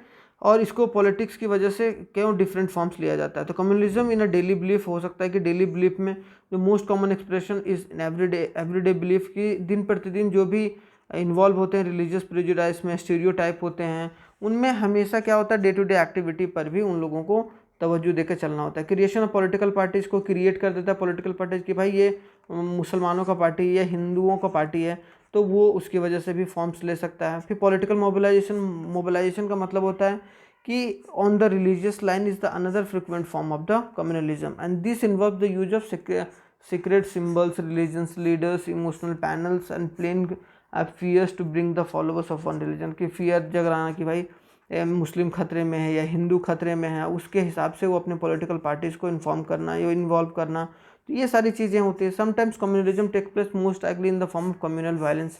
कभी राइट्स हो जाता है हिंदू मुस्लिम में, कभी कभी मार काट भी इतनी हो जाती है कि बहुत सारे लोग मारे भी जाते हैं। तो ये सब एक फ्रिक्वेंटली है और अलग अलग फॉर्म्स पॉलिटिक्स के हो सकते हैं। अपनी सीट को बचाने के लिए बहुत बार पॉलिटिशियन ये काम करते हैं। उसके बाद क्या आता है, अब क्वेश्चन नंबर 3 है, क्या in India womens are still lagging behind a man despite some improvement since independence. कि अभी भी जो वुमेन्स हैं वो अभी भी पीछे हैं इतने इम्प्रूवमेंट होने के बावजूद भी। आप एग्जाम्पल दे के समझे। In our country womens still lag behind in a man despite some improvement, और है वुमेन्स फेस डिसएडवांटेज, डिस्क्रिमिनेशन और oppression in a various way. Womens को डिसएडवांटेज फेस करना पड़ता है, डिस्क्रिमिनेशन फेस करना पड़ता है, ऑपरेशन फॉल करना पड़ता है, इन्वॉल्व होना पड़ता है। अब यहाँ पर क्या है, पहला literacy rate among the womens is only 54% और मेन में कितना है 76% है। यहाँ से आप लोग देख सकते हैं smaller proportion of the girl child so to the higher education. जो गर्ल चाइल्ड का हायर एजुकेशन है, सॉरी, यहाँ पर क्या हायर एजुकेशन के लिए बहुत गर्ल चाइल्ड बहुत कम जा पाती हैं। तो ये सारी चीज़ें हैं जो इन्वॉल्व होते रहता है। हमारे देश में अगर देखोगे तो क्या होता है कि बेटों पर ज़्यादा खर्च किया जाता है, बेटियों पर उतना खर्च नहीं जाता है। हालांकि आज इसका धीरे धीरे चेंज होता चला जा रहा है। फिर क्या, equal wages act, equal wages भी नहीं मिलता है। वेजेस का मतलब क्या कि जो तनख्वाह वगैरह मिलता है, सैलरी वगैरह मिलता है, वो सभी दोनों को सेम नहीं मिलता है। Proportion of womens among the highly paid and valuable job is still very less. Highly paid और वैल्यूएबल जॉब्स पर आज भी वुमेन बहुत कम है। In many parts of India parents prefer to have a son. आज भी बहुत सारे जगहों पर इंडिया में क्या है कि लड़की होना वो कहीं ना कहीं ठीक नहीं समझते हैं, लेकिन वो लड़के को ज़्यादा प्रीफर करते हैं। तो इससे क्या हो रहा है, सेक्स रेशियो डिसरप्ट हो रहा है हमारे देश का, चाइल्ड सेक्स रेशियो। ठीक है। उसका 6 में क्या, women face harassment, exploitation, violence और डोमेस्टिक फ्रंट। डोमेस्टिक में कभी कभी उनको मारा जाता है, पीटा जाता है मर्दों के द्वारा। तो वो सब सारी चीज़ें हैं कि अभी भी इम्प्रूव होने की बात है हमारे देश में खास कर। अब आता है chapter number 4। Chapter number 3 caste religion आप लोग बहुत अच्छे तरीके से समझ में आ गया होगा। अब आता है पॉलिटिकल पार्टीज़ कि पॉलिटिकल पार्टीज़ क्या क्या हैं, किस तरीके से। हमारे देश में how many components does a political parties है, कितने कंपोनेंट्स है पॉलिटिकल पार्टीज में। तो देयर आर 3 कंपोनेंट्स। कौन कौन से, the leader, the active members and the followers होते हैं ना। द लीडर्स होते हैं, एक होते हैं कि एक्टिव मेंबर्स, जितने भी मेंबर उसमें इन्वॉल्व हैं, और जो फॉलोवर होते हैं। तो 3 कंपोनेंट होता है कोई भी पॉलिटिकल पार्टी का। I hope so answer number C right है। Name the alliance formed by the Congress party. Congress party के थ्रू जो अलायंस बनाया जाता है उसको हम लोग क्या बोलते हैं, तो उसको हम लोग क्या बोलते हैं, यूनाइटेड प्रोग्रेसिव अलायंस, यूपीए। जब इसमें अलायंस का मतलब होता है जब कांग्रेस पार्टी अदर पार्टीज़ के साथ गवर्नमेंट बनाती है। ठीक है, अदर पार्टीज़ के साथ मिलकर नहीं बोलते हैं कि भाई साथ में आके सरकार बना रहा है, तो वो अगर कांग्रेस के साथ बना रहा है तो वो यूपीए। लेकिन अगर बीजेपी के साथ अदर पार्टी आ रही है तो वो क्या हो जाएगा, अदर पार्टीज और बीजेपी का। तो ये भी लिख लीजिए आप लोग, इसको बोलते हैं एनडीए, नेशनल डेमोक्रेटिक अलायंस। ठीक है, तो वो एनडीए बनता है। तो ये दोनों याद रखना, इन दोनों में से कहीं से भी क्वेश्चन आ सकता है कि कोएलिशन गवर्नमेंट अगर बनाता है तो क्या होता है। इसके बाद चलते हैं। अब यहाँ पर बोला गया भारतीय जनता पार्टी का बिलीफ इन फिलॉसफी क्या है, मतलब उनकी फिलॉसफी क्या है, उनका जो आइडियोलॉजी है वो क्या है। तो ये क्या है कि कल्चरल नेशनलिज्म, कि हमारे देश में जो कल्चर है उसको एज अ नेशनलिज्म के तौर पर देखा जाए और कल्चर को फॉलो करके चला जाए, तो वो ऑप्शन नंबर ए करेक्ट है। ठीक है, तो कल्चरलिज्म नेशनलिस्टिक सोसाइटी होनी चाहिए हमारी। उसके बाद अब क्या है, असर्शन रीजनिंग। असर्शन रीजनिंग में क्या है, ऑप्शन नंबर ए क्या है, there is some country wide parties and which are called a national party. कि बहुत देर आर सम कंट्रीज जिसमें वाइट पार्टीज हैं उनको नेशनल पार्टी बोला गया है। And this parties have their units in a various state. तो क्या option number A correct, all 2 units in the, जो all these units of the party follow the same policies, programmes, strategy and that decided at a national level. और option number A correct है, both assertion A and reason R explained is true. तो ये कहीं ना कहीं option number ए होगा, क्योंकि दोनों करेक्ट है कि वाइट पार्टीज को ही नेशनल पार्टी डिनोट किया जाता है हमारे देश में। अब आते हैं छोटा छोटा क्वेश्चन फटाफट डिस्कस कर लेते हैं। 1 नंबर में भी आ सकता है, शॉर्ट नंबर में भी आ सकता है, शॉर्ट आंसर टाइप में, और ये आपके केस बेस्ड स्टडीज़ में भी बहुत इंपॉर्टेंट रोल प्ले करेगा। इसको एक बार आप लोग फटाफट सुन लीजिएगा ना तो रिवाइज होता चला जाएगा। Why is one political party system is not considered as a good in democratic. जो वन पॉलिटिकल पार्टी सिस्टम होता है, जैसे अगर चाइना को देखा जाए, रशिया को देखा जाए, ज़्यादातर वहाँ पर जो भी गवर्नमेंट है अभी तक और आया है अभी तक, वो सारा वन पार्टी गवर्नमेंट को लेके चला है। Because the one party have a no democratic option. एक पार्टी रहेगा तो वही जीत के आएगा, वही सारा डिसीजन ले रहा है, तो उसमें लोगों का जो वोट है वो कितना वैल्यू करेगा, क्योंकि एक ही बंदा एक ही चाहे वोट दे या ना दे वही पार्टी में रहेगा। Second question, why do a parties provide a peoples. Party जो रहता है वो प्रोवाइड पीपल क्यों करता है। Parties provide people access the government machinery. Parties क्या करता है कि गवर्नमेंट के जितने भी मशीनरी हैं, जो भी गवर्नमेंट जिस हिसाब से काम करती है, वेलफेयर स्कीम्स इम्प्लीमेंटेड करती है, और वो इम्प्लीमेंट करके लोगों को एक तरीके से एक्सेस दिलाती है कि भाई ये सरकार की चीज़ें हैं और सरकार क्या क्या आपको देगी और किस तरीके से आप लोग उसको आगे बढ़ा सकते हैं। When was the communist party Marxist मतलब CPIM फॉर्म्ड कब हुआ था? तो CPIM फॉर्म्ड इन 1964, ये याद रखना है। Name the 2 state party of the India, 2 state party बताइए जो अभी तक नेशनल पार्टी नहीं बना है। तो एक है सिक्किम डेमोक्रेटिक फ्रंट, और एक है बीजू जनता दल, और एक है मिजो नेशनल फ्रंट। तो ये सब याद रखिएगा, ये 3 पार्टी मैंने बता दिया, 2 पार्टी पूछा है, तो ये 3 पार्टी में स्टेट पार्टी का नाम याद जरूर रखना है आप लोगों का। अब चलिए उसके बाद क्या है, उसके बाद अब क्वेश्चन आंसर है थोड़ा सा उससे बड़ा शॉर्ट से। अब क्या है कि how are the political parties recognize as a regional and a national parties, कि जो पॉलिटिकल पार्टीज है उसको एक रीजनल पार्टी क्यों बोला जाता है या फिर उसको नेशनल पार्टी क्यों बोला जाता है। तो दोनों भी फटाफट हम लोग समझेंगे, और ये मोस्ट इंपॉर्टेंट क्वेश्चन है कि नहीं, ये मोस्ट इंपॉर्टेंट क्वेश्चन है। तो regional and national parties, the election commission have given a regulation of the party as per the regional, कि इलेक्शन कमीशन ने कुछ रूल्स एंड रेगुलेशन बनाए कि कौन नेशनल पार्टी हो सकता है, कौन रीजनल पार्टी हो सकता है। देखो नेशनल पार्टी जो रहता है वो हायर लेवल पर इलेक्शन लड़ता है, मतलब एक तरीके से बोला जाए लोअर लेवल पर लड़ता है, लेकिन वो हमेशा क्या होगा कि जैसे अगर मान लो कि PM का इलेक्शन हो रहा है तो वो ज़्यादा फोकस में रहेगा, और इसको किस तरीके से डिवाइड किया गया है इलेक्शन कमीशन के थ्रू वो देख लेते हैं। रीजनल पार्टी अगर बोला गया कि कौन वो पार्टी रीजनल पार्टी कब कहलाएगा, a party have to secure at least 6% of the total votes in the election to a legislative assembly. अगर लेजिस्लेटिव असेंबली में अगर वो 6% जितना भी वोट हो रहा है, मान लो 100 वोट हुआ तो 6% इसका 6 वोट होता है, अगर 6 वोट वो लाया है और विन किया आखिर 2 सीट और 2 सीट जीता है, मतलब 6% वोट एंड 2 सीट्स अगर वो जीता है, तब वो क्या कहलाएगा, रीजनल पार्टी। जैसे एग्जांपल क्या, तृणमूल कांग्रेस, शिवसेना, DMK, ये सब सारे रीजनल पार्टीज हैं, वो नेशनल पार्टी नहीं है। नेशनल पार्टी क्या है भाई, a party who secure at least 6% of total votes and win the election general assembly and win at least 4 votes in a Lok Sabha. और अगर लोकसभा में अगर 4 सीट कोई जीत जाता है पार्टी और 6% टोटल वोट पूरे जितना भी इलेक्शन में लोकसभा में हुआ है इलेक्शन, जो लोकसभा के थ्रू PM को चुनते हैं हम लोग लोकसभा इलेक्शन के थ्रू, तो वहाँ पर अगर इतना ये ले आया है कि 6% वोट और 4 सीट, तो वो क्या कहलाएगा, नेशनल पार्टी का दर्जा उसे दे दिया जाता है, मतलब एक बड़ी पार्टी हो जाती है। इसमें BJP है, इंडियन नेशनल कांग्रेस INC, मतलब जो कांग्रेस है। अब BJP का भारतीय जनता पार्टी। तो ये दोनों याद रखना है आपको, रीजनल पार्टी और नेशनल पार्टी में। अब आते हैं क्या, serious efforts are made in the legal organization to reform the political parties in India, कि बहुत सारे सीरियस इफेक्ट दिए गए हैं, सीरियस इफेक्ट लगाए गए हैं ताकि लीगल ऑर्गेनाइजेशन के थ्रू ताकि रिफॉर्म किया सके पॉलिटिकल पार्टीज में। ट्रू है या फॉल्स है? तो एफर्ट्स मेड बाय द, बहुत सारे एफर्ट्स लगाए गए हैं by legal organization to reform the political parties, जैसे कि टू चेक अ डेफिकेशन का मतलब होता है अगर कोई घुसखोरी करता है, कोई मतलब एक गलत तरीके से पार्टी में एंटर करता है। Constitution was amended to prevent the elected MPs और MLAs from the changing parties. उन लोगों को क्या करना चाहिए कि एक सीरियस एफर्ट के थ्रू प्रिवेंट किया गया है अभी भी कि MPs और MLAs को अगर पार्टी को चेंज करते हैं।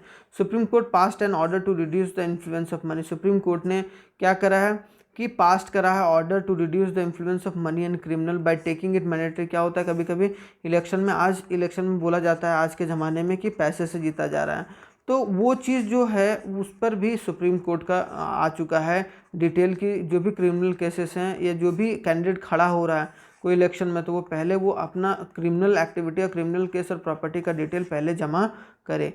फिर क्या, तीसरा, इलेक्शन कमीशन के थ्रू भी passed an order making necessary for the political parties to hold their organisational election and file their income tax return, कि वो पार्टीज में जितने भी इलेक्शन हो रहे हैं वो इनकम टैक्स अलग अलग है। जैसे BJP है तो BJP अपनी इनकम टैक्स भरती है कि आपके कितना आया, पैसा किस तरीके से आया, और उसके बाद जो भी ऑर्गेनाइजेशनल है पार्टीज़ है उनके हिसाब से उनका ऑर्डर पास किया गया है और जो भी नेसेसरी स्टेप्स होते हैं वो लेते हैं और अंदर में ही इलेक्शन होकर वो अपने कैंडिडेट को चुनेंगे। तो ये इलेक्शन कमीशन के थ्रू ये सारी चीज़ें की गई हैं, सुप्रीम कोर्ट के भी थ्रू किया गया है। अब आता है question number 3, describe the necessities of political parties की। पॉलिटिकल पार्टीज़ का नेसेसिटीज़ क्या है डेमोक्रेटिक कंट्रीज में? बहुत नेसेसिटीज़ है भाई, कि पॉलिटिकल पार्टीज़ अगर जितना रहेगा उतना ज़्यादा हमारा कंट्री अच्छे तरीके से काम करेगा। Without political parties democracy can not exist, कि बिना पॉलिटिकल पार्टीज़ के डेमोक्रेसी एग्जिस्ट तो करेगा ही नहीं, पहली बात। If you do not have political parties in this situation every candidate election will be independent. उसके बाद क्या होगा, सारा कैंडिडेट खड़ा होना चाहेगा और उसमें बहुत सारे कैंडिडेट खड़े हो जाएंगे, तो कहीं ना कहीं उसको संभालना या उस तरीके से इलेक्शन कराना बहुत मुश्किल हो जाता है। No one be able to make any process to the peoples about a major policy changes, और कोई प्रॉमिस भी नहीं कर पाएगा कि हम ये चेंज करेंगे, कंट्री में रोड खराब है या कुछ भी है, जो भी मेजॉरिटी चेंजेस होंगे वो अच्छे तरीके से नहीं हो पाएंगे, है कि नहीं, वो खिचड़ी परोस हो जाएगा। The government may be formed but it's utility will remain uncertain. Government तो फॉर्म होगा लेकिन उसकी यूटिलिटी, जो उसकी संतुष्ट होंगे उससे लोग संतुष्ट नहीं हो पाएंगे और कंट्री का डेवलपमेंट भी नहीं हो पाएगा। Elected representative will accountable for their constituency in what they do in their locality. देखो आज के ज़माने में क्या है कि जो इलेक्टेड रिप्रेजेंटेटिव है, अगर देहरादून के कोई कॉन्स्टिट्यूंसी से कोई इलेक्ट हो के आया है तो वो जिम्मेदार है कि भाई देहरादून में अगर कुछ उल्टा सीधा गलत हो रहा है तो उसका जवाब दीजिए। लेकिन अगर इलेक्शन सब लोग, अगर पॉलिटिकल पार्टीज होगा ही नहीं तो फिर कौन रिस्पॉन्सिबल होगा कंट्री को चलाने के लिए। तो रोल ऑफ इसमें अपोजिशन पार्टी का बन जाता है कि क्यों, क्योंकि अपोजिशन पार्टी क्या करता है कि जो भी रूलिंग पार्टी है उसको एक आईना दिखाता है कि भाई आप ये आप गलत कर रहे हैं, तो इसीलिए अपोजिशन भी रहना बहुत ज़रूरी है। मतलब बोला जाता है ना कि दोस्त भी ज़रूरी है तो दुश्मन भी ज़रूरी है, तो सेम उसी तरीके से रूलिंग पार्टी भी और अपोजिशन पार्टी भी रहना ज़रूरी है। और हमारा सोसाइटी क्या है, लार्ज है, कॉम्प्लेक्स है, तो सम एजेंसीज को चाहिए जो हमारे सोसाइटी को गाइड करके चले, और वो एजेंसी कौन है, इन द सेंस डेमोक्रेसी में पॉलिटिकल पार्टीज। तो ये भी क्वेश्चन क्लियर होगा। अब आते हैं कि explain 3 function of opposition political parties की, फंक्शन बताइए कि अपोजिशन पॉलिटिकल पार्टीज का क्या है। तो पहला, those parties which lose election may play a role of opposition for the parties in power, कि जो पार्टी पावर में है, मतलब जो पार्टी रूलिंग पावर में है, तो वो क्या कर सकता है, अपोजिशन पार्टी अपोजिशन जो रूलिंग पार्टी है उसको क्या कर सकता है, एक आईना दिखा सकता है कि भाई आप ये गलत काम कर रहे हैं। मतलब उसका नेगेटिव अगर सुनना है ना, कि कोई रूलिंग पार्टी का नेगेटिव, तो उसके अपोजिशन पार्टी से सुनिए, तो वो भी सुनना बहुत ज़रूरी है। Criticise the government for its failure of wrong policies, अगर कोई रॉन्ग पॉलिसी ला रहा है या कुछ चीज़ में फेल हो रहा है कुछ सरकार, तो उसको क्रिटिसाइज़ करना किसका काम है, क्रिटिसाइज़ करने का काम पॉलिटिकल अपोजिशन पार्टी का। Opposition parties mobilise the opposition to the government, अब मोबिलाइज करती है गवर्नमेंट को, and save the public opinion, और पब्लिक के जो भी ओपिनियन है उसको सेव करने की बात करती है कि लोग तो ये चाह रहे थे आपने ये करा। तो ये सब सारी चीज़ें किसका, अपोजिशन प्ले करती हैं रोल। उसके बाद क्या है, अब लॉन्ग आंसर टाइप में 5 फंक्शंस ऑफ पॉलिटिकल पार्टीज, ये भी इंपॉर्टेंट है कि 5 फंक्शंस क्या हैं। तो यहाँ पर मैंने 3 डिस्कस करे हैं, 2 और भी मैं बता दूंगा साथ ही साथ, कि दे कॉन्टेस्ट इलेक्शन, वो कॉन्टेस्ट क्या करते हैं, इलेक्शन करते हैं। And they put forward a public policies and programmes and peoples choose them, public policies और प्रोग्राम्स वो लोग लाते हैं पॉलिटिकल पार्टीज ताकि उसे लोग चूज कर सकें। They make a law, they law make करते हैं। और डी और ई मैं बताऊंगा नहीं, आप लोगों को खुद से थोड़ा सा इसमें साइन अप करना है, लेकिन मैं बता देता हूँ, चलिए इसमें कोई दिक्कत वाली बात है नहीं। कि पॉलिटिकल पार्टीज़ क्या करती हैं कि जो भी डिसीजन होती है उसको ग्राउंड लेवल पर इम्प्लीमेंट करती है। तो डिसीजन वेयर इम्प्लीमेंटेड, कि जो भी इम्प्लीमेंट किया जाता है वो ग्राउंड लेवल पर कौन करता है, were implemented by political parties, implemented by political parties के द्वारा इम्प्लीमेंट किया जाता है। और लास्ट चीज़ कि कंट्री के डेवलपमेंट में बहुत बड़ा हाथ होता है पॉलिटिकल पार्टीज़ के। कंट्रीज डेवलपमेंट, कोई कंट्री तभी डेवलप होगा जब उसका कोई पॉलिटिकल पार्टीज अच्छा होगा, या फिर रूलिंग पार्टीज और डेवलपमेंट पार्टीज, रूलिंग पार्टी और अपोजिशन पार्टी तगड़ी होगी तो। ठीक है, अब आते हैं क्वेश्चन नंबर 2 में, क्या है, illustrate the situation which displace in the lack of internal democracy within the political parties, कि पॉलिटिकल पार्टीज में कुछ ना कुछ कमी है, तो वो कमी क्या क्या है। तो parties do not keep members registers, membership registers में नहीं होल्ड करते हैं। Do not hold organisational meeting, और आपस मतलब जो जैसे बीजेपी है या कांग्रेस है वो आपस में मीटिंग बहुत कम रखते हैं। अब धीरे धीरे ये स्टार्ट हो चुका है कि अब क्या होता है, मीटिंग बुलाते हैं। And do not conduct a internal election, और इंटरनल जो इलेक्शन होता है उसमें रेगुलर कंडक्ट नहीं करते हैं। हो सकता है कि एक ही जो मेन लीडर है या किसी एक जो उसका बेटा है उसका बेटा है उसका बेटा है, उसी तरीके से परिवारवाद चलता रहता है। तो ये सब सारी चीज़ें होनी चाहिए। Ordinary members of the political parties do not get a sufficient information, जो ऑर्डिनरी मेंबर है पार्टीज़ का, जो अलग से फॉलोवर के रूप में एक्टिव मेंबर भी नहीं है, वो इनसाइड द पार्टी का कुछ भी जान नहीं पाता है क्या चल रहा है क्या नहीं हो रहा है। They do not means of connection and needed to influence the decision, वो ना डिसीजन पर साथ ले सकता है। तो ये सब सारी चीज़ें होनी चाहिए जो अभी भी लैक कर रही है। Since one or few leaders exercise the paramount power, और कोई भी पार्टी में देख लो कि 2-3 ऐसे बंदे होंगे उस पार्टी में, जैसे अगर देख लिया जाए बीजेपी का, जो सच है बीजेपी में मोदी जी और अमित शाह का नाम आता है कि नहीं, अमित शाह का। और कांग्रेस में देख लिया जाए तो राहुल गांधी और किसका, सोनिया गांधी का। लेकिन यहाँ पर ज़्यादा वो चीज़ होता है। फिर देख लो अगर आम आदमी पार्टी, आपको आम आदमी पार्टी में देख लो सिर्फ किसका, अरविंद केजरीवाल का नाम आएगा। तो ये सब सारी चीज़ें आज भी हमारे डेमोक्रेसी में वो चीज़ इनबिल्ट है। Loyalty to the parties principle and policies, personal loyalty becomes a more important. Loyalty ज़्यादा इंपॉर्टेंट हो रहता है उन लोगों को कंट्री के रिस्पेक्टिव से। तो ये सब सारी चीज़ें आज भी लैक कर रही हैं। इसके बाद क्या है, suggest any 5 effective measures to reform the political parties. 5 effective measures बताइए जिसके थ्रू रिफॉर्म किया जा सकता है पॉलिटिकल पार्टीज़ को।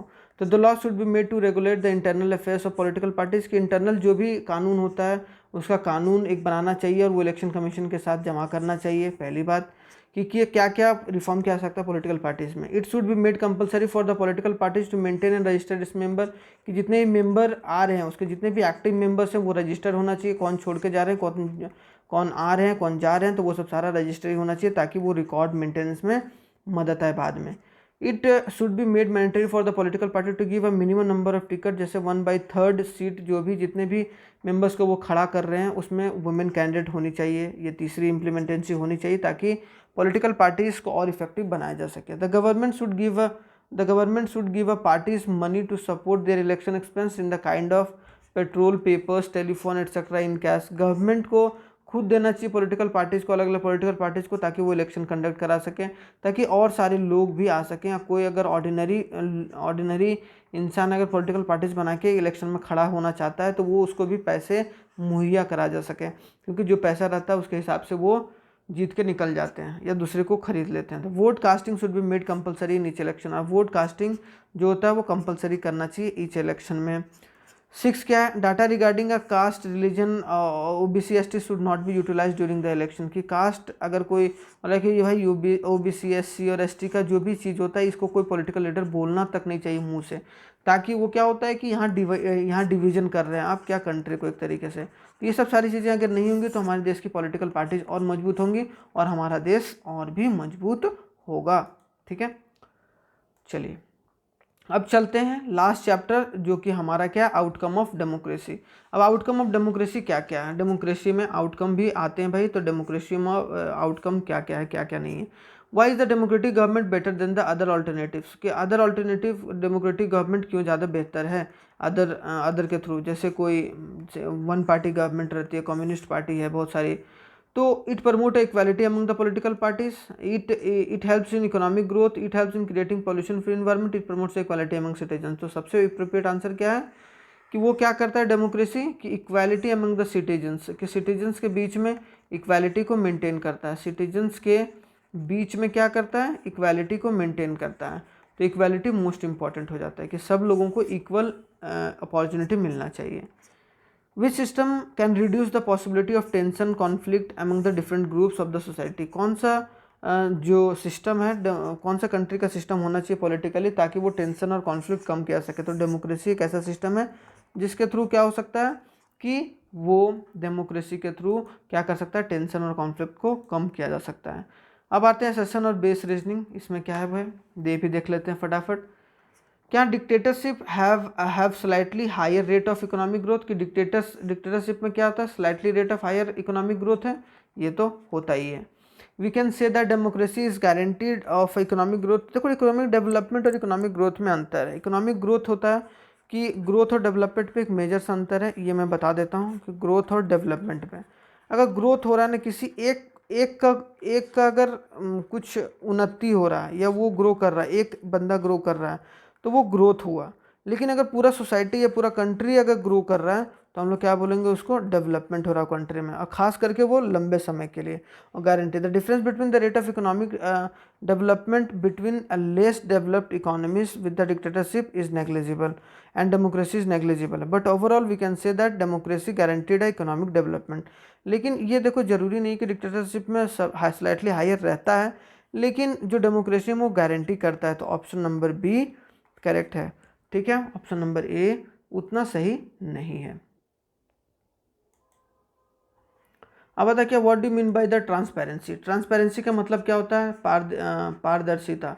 मतलब जो भी डिसीजन मेकिंग में है, तो to examine the process of decision making in a democracy, कि जो भी प्रोसेस फॉलो किया जाता है डिसीजन को मेक करने में, डिसीजन को बनाने के लिए, उसमें क्या सारे लोगों को पता रहता है क्या डिसीजन है और क्या नहीं है, क्या नहीं, उसे पूरे अच्छे तरीके से बताया जाता है। जैसे भी बताया जाए, न्यूज़पेपर के थ्रू, टेलीविज़न के थ्रू, या जैसे भी इशू करके कोई डॉक्यूमेंट, वो सब सारी चीज़ें बताई जाती हैं। सेकंड क्या, what can you say the democracy is based on political equality, कि हमारा जो डेमोक्रेसी है या कोई भी democracy, democratical system political equality से है, तो democracy gives the political equality by granting a equal individuals right to vote. क्या पॉलिटिकल इक्वालिटी किस पर डिनोट होता है? Right to vote. सबका वोट एक बराबर है और एक वोट देगा तो एक ही वोट काउंट होगा, चाहे वो प्रधानमंत्री हो या फिर कोई आम जनता हो। ठीक है, अब आते हैं शॉर्ट आंसर टाइप में। Some people think that democracy produce a less effective government. क्या बोला जाता है कि जो डेमोक्रेसी है वो लेस इफेक्टिव गवर्नमेंट प्रोड्यूस करता है। तो analyse, it is true the some peoples think that democracy produce a less effective government, क्योंकि non democratic rulers do not have a bother about a deliberation and assemblies and worry about a majorities. क्योंकि क्या होता है कि non democratic जो rulers होते हैं, जहाँ डेमोक्रेसी नहीं है, उनको कोई दिक्कत नहीं है कि भाई मुझे मेजोरिटी चाहिए, कुछ ये चाहिए। इसीलिए हम हमेशा जो होता है डेमोक्रेसी में थोड़ा सा लेस इफेक्टिव रहता है गवर्नमेंट, क्योंकि हमेशा वो पावर में नहीं बना रहता है, और वो एक का सोच अलग है, दूसरे का सोच अलग है, इसीलिए ये अलग अलग डिफ्रेंशिएट करते रहता है। They can be a very quick and efficient in decision making and implementation, कि क्या नॉन डेमोक्रेटिक जो रूलर होंगे वो क्या करेंगे कि बहुत जल्दी वो डिसीजन ले लेंगे और अपने हिसाब से लेना है। But in democracy it is based on the idea of deliberation and negotiation. लेकिन डेमोक्रेसी में आपको भाई कुछ अगर आप लॉ ही लाना है, कानून लाना है, तो आपको राज्यसभा लोकसभा में पास कराना पड़ेगा, उसके बाद प्रेसिडेंट से साइन कराना पड़ेगा, उसके बाद लोग उसे एक्सेप्ट कर रहे हैं या नहीं कर रहे हैं वो भी देखना पड़ेगा। तो बहुत सारी चीज़ें हैं। तो most democracy falls out of the election and they provide a fair chance to everyone. और वो कभी कभी फेयर चांस ऑफ एवरीवन मिलता है डेमोक्रेसी में, जो नॉन डेमोक्रेटिक में नहीं मिलता है। Democratic government do not have very good record and when it comes to the sharing information with the citizen, कि जो डेमोक्रेटिक गवर्नमेंट रहता है वो अच्छा रिकॉर्ड नहीं रहा आज तक कि वो सारा इन्फॉर्मेशन लोगों तक पहुंचाता है। Democracy often frustrate the needs of the people, कभी कभी लोगों के नीड्स को वो पूरा नहीं कर पाता है। जो पॉलिटिकल लीडर रहते हैं वो अपनी झोली भरते जाते हैं, वो अमीर अमीर और होते चले जाते हैं, लेकिन लोगों तक सारी सुविधाएं नहीं पहुंचा पाता है वो पॉलिटिकल लीडर। तो आई होप सो ये भी चीज़ें क्लियर होंगी। अब आता है क्या कि how is the democracy accountable responsible to need and expectation of the citizens, की डेमोक्रेसी क्यों अकाउंटेबल है, रिस्पॉन्सिबल है और एक्सपेक्टेशन और to the need and expectation of the citizen के नीड और एक्सपेक्टेशन के हिसाब से। तो एक तरीके से क्या है कि democracy accountable responsible legitimate government क्यों है, क्यों प्रोड्यूस करता है, हाउ डज, और कैसे प्रोड्यूस कर सकता है। तो peoples have a right to choose the rulers and have a control over the rulers. और कंट्रोल के ऊपर रूलर किसका, देखो कोई भी रूल कर रहा है, रूलर के ऊपर किसका पूरा कंट्रोल रहता है? लोगों का, है कि नहीं, पीपल्स का। क्यों? क्योंकि वो आज अगर आपको चुन के भेजें और कल अगर वो अच्छे तरीके से काम नहीं कर रहा था, अगले इलेक्शन में भाई टाटा बाय बाय, है कि नहीं। तो इसको हम लोग अकाउंटेबल बना सकते हैं या रिस्पॉन्सिव बना सकते हैं या फिर legitimate. When ever possible and necessary they should practice a decision making on the issue that affects them all. और ज़्यादातर डिसीजन मेकिंग्स वगैरह डेमोक्रेसी में अच्छे तरीके से किया सके ताकि वो लोगों पर खरा उतरे। Democracy produce a government, democracy government को प्रोड्यूस कर सकता है which is accountable for the citizen, जो कि अकाउंटेबल होगा, जवाबदेही होगा सिटीजन को कि आपको ये मैंने बोला था, ये मैंने किया है, या ये आपने बोला था। लोग ये इसे बोल सकते हैं कि भाई आप अकाउंटेबल, आप जिम्मेदार हो कि आपने ये बोला था, ये नहीं किया, तो आपको मैं वोट नहीं दूंगा।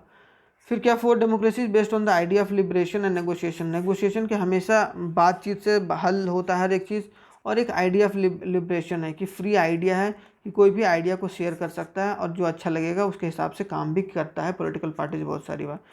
Decision making is based on the norms and procedure and its transparency, और ट्रांसपेरेंसी के हिसाब से जो भी नियम और कानून बनता है, रूल्स एंड रेगुलेशन बनता है, वो सब नियम कानून के हिसाब से और एक प्रॉपर कॉन्स्टिट्यूशन के हिसाब से बनता है, ना कि कोई एक लीडर बनाता है।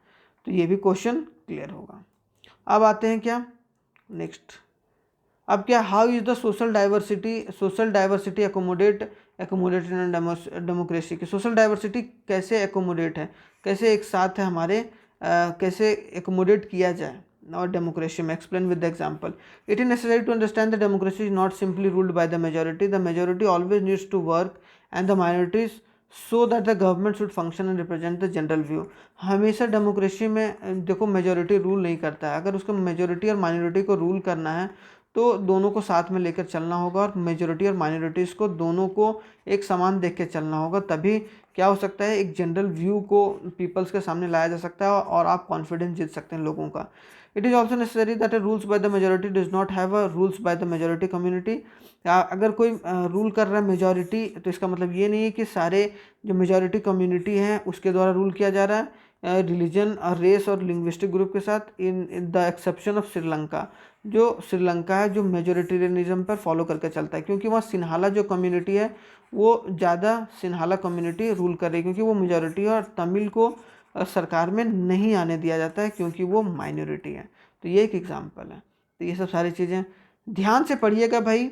अगर बोर लग रहा है आप लोगों को तो बोर तो लगेगा ही भाई, इतना लंबा वीडियो है, लेकिन आप लोग को उसी तरीके से भी सारी चीज़ों को संभाल कर अच्छे तरीके से लेकर चलना है। Democracy does not appear to be a very successful in reducing the economic inequality. कि इकोनॉमिक जो इनइक्वालिटी है, जो मतलब इकोनॉमी को बढ़ाने में ज़्यादा तवज्जो नहीं दिया गया है, उतना सक्सेसफुल नहीं रहा है डेमोक्रेसी, इसको जस्टिफाई कीजिए। तो success of democracy is reducing economic inequality. We find growing economic inequality in democratic countries. डेमोक्रेटिक कंट्रीज में आज भी इकोनॉमिक इनइक्वालिटी है। A smaller number of ultra rich enjoys the higher proportion. आज भी बहुत छोटे ग्रुप जो अमीर के होते हैं वो ज़्यादा प्रोपोर्शन हमारे देश का ले रखे हैं, ज़्यादा अमीर अमीर और होते चले जा रहे हैं, गरीब और गरीब होता चला जा रहा है, और कुछ मुट्ठी भर लोग पूरे देश को चलाते हैं। There shares in total income of the country has been increasing. और उनका जो थोड़ा सा बिग जो बोला जाता है ना, बिग बुल जो रहते हैं, बड़े बड़े जो उद्योगपति रहते हैं या इंडस्ट्रियलिस्ट हैं, उनका ज़्यादा तवज्जो रहता है या ज़्यादा उनका रेवेन्यू रहता है इन कंपेयर टू इनका रेवेन्यू जो इंक्रीज होता है जो आम जनते का। The income of the poor has been decline. और पुअर का इनकम डिक्लाइन होता चला जा रहा है। मैंने वही बोला कि रिच और रिच होता चला जा रहा है और पुअर होता चला जा रहा है। और कोई भी रेलिवेंट आप चीज़ डाल सकते हैं, और ये पुअर जो है पॉवर्टी और हंगर से आज भी जूझ रहा है। तो आई होप सो ये भी सारी चीज़ें यहाँ पर क्लियर होंगे। अब क्या है, डेमोक्रेसी प्लेज अ, यहाँ पर ये इंपॉर्टेंट क्वेश्चन मुझे बहुत लगता है और आई होप सो आएगा भी। तो democracy plays an important role to accommodate social diversity. Democracy है वो सोशल डाइवर्सिटी को मेंटेन करने में मदद करता है। अब कैसे भाई, तो democracy develops a procedure and conduct a competition between a different social groups. देखो ये कंपटीशन जनरेट करता है कभी भी डेमोक्रेसी की, भाई मुझे कॉम्पीट करके जीत के आना है और सब रिलीजन के साथ में मिलजुल कर चलना है। Democracy ensures the every citizen have a chance to being a majority. कि सभी को चांस मिलता है कि आप मेजॉरिटी में आ सकते हैं और एक मेजॉरिटी गवर्नमेंट में भी आप इन्वॉल्व हो सकते हैं। Democracy is possible for the different communities. और डेमोक्रेसी पॉसिबल है सब कम्युनिटी के, और ताकि वो अपनी वॉइस और ग्रीवेंस और पीसफुल मैनर पर वो अपनी आवाज़ को उठा सकते हैं। In democracy majority needs to work. Majority को काम करना पड़ता है किसके साथ, माइनॉरिटी के साथ मिलकर। और therefore special rights are provided to the minority. और स्पेशल राइट्स भी प्रोवाइड दिया गया माइनॉरिटीज़ को। कहाँ पर, डेमोक्रेसी में। एग्जाम्पल देख लेते हैं हम लोग। एग्जाम्पल है बेल्जियम है। बेल्जियम में सक्सेसफुली नेगोशिएट किया गया difference between the ethnic group जो है and reduce the possibility of tension. और टेंशन वगैरह उसमें कम किया गया, क्योंकि अलग अलग जो फ्रेंच हैं, जर्मन स्पीकिंग है या डच वाले हैं, सबको अलग अलग अधिकार और सारे लोग मिलकर सरकार बनाते हैं, ना कि कोई एक ग्रुप बनाता है। In country like India accommodation social diversity have done by providing a political powers in a backward classes. Political powers को रिजर्वेशन दिया गया कि आप इतना सीट रिजर्व रहेगा, उसके हिसाब से वो इलेक्शन लड़ सकते हैं। तो यहाँ पर भी उनके साथ मतलब मेजॉरिटी जो होंगे वो माइनॉरिटी के साथ मिलकर काम करेंगे, तभी कंट्री आगे बढ़ सकता है और तभी डेमोक्रेसी पॉसिबल, वरना डेमोक्रेसी पॉसिबल ही नहीं है। तो आई होप सो ये चीज़ क्लियर होगा। अब यहाँ पर मैंने बता भी रखा है, ये चीज़ आप लोग खुद से पढ़ लीजिएगा कि respect and equal treatment to the womens are necessary ingredients in a democratic society. क्या कि वुमेन्स को इक्वल ट्रीटमेंट देना एक नेसेसरी इंग्रेडिएंट्स है कोई भी डेमोक्रेटिक सोसाइटी में। कि इक्वल पॉलिटिकल राइट मिलना चाहिए, civil right to as a man, कि जितना मैन को राइट है उतना वुमेन्स को। एक इकोनॉमिक इंडिपेंडेंस मिलना चाहिए, सेल्फ जनरेटेड इनकम होना चाहिए जो भी एम्पावरिंग करना चाहिए वुमेन को। जस्टिस और रिड्यूस इनइक्वालिटी होना चाहिए। Love, universal brotherhood, sincerity, honesty and integrity of character build करना पड़ेगा ताकि वुमेन्स को हेल्प किया सके। Removing of social evils during a violence, जो टॉर्चर और ह्यूमिलेशन झेलना पड़ रहा है वुमेंस को, वो कम करना होगा एक सोसाइटी में, ताकि वो क्या हो सके, इक्वल रिस्पेक्ट को मेंटेन किया जा सके कोई भी डेमोक्रेटिक गवर्नमेंट में। ठीक है, मैंने ये क्वेश्चन आई होप से बताया है कि democracy is a very important promoting the dignity and freedom of the citizen, की डिग्निटी और सिटीजन्स के जो फ्रीडम है उसको मेंटेन करने में बहुत मदद करता है। तो ये आप लोग पढ़ लीजिएगा, ये इंपॉर्टेंट है। ठीक है, एक बार पढ़ लीजिएगा। अब आते हैं नेक्स्ट वाले पेज पर, क्या है, थैंक्स फॉर वॉचिंग। तो ये हमारा सिविक्स ख़त्म होता है और हम लोग यहाँ पर 1 घंटा 20 मिनट आप लोग यहाँ मुझे झेलने के लिए थैंक यू वेरी मच। और इसी तरीके से आगे भी अभी ज्योग्राफी और इकोनॉमिक्स का बच्चा है, उसका भी बहुत जल्द वीडियो अपलोड होगा। इसी तरीके से आप लोग रिवाइज करते चलिए ताकि आपका एक नोट में ही पूरा एक्सरसाइज ख़त्म हो सके और अच्छे तरीके से रिवाइज भी कर सकें। तो चलिए, धन्यवाद, मिलते हैं नेक्स्ट वीडियो में। जय हिंद।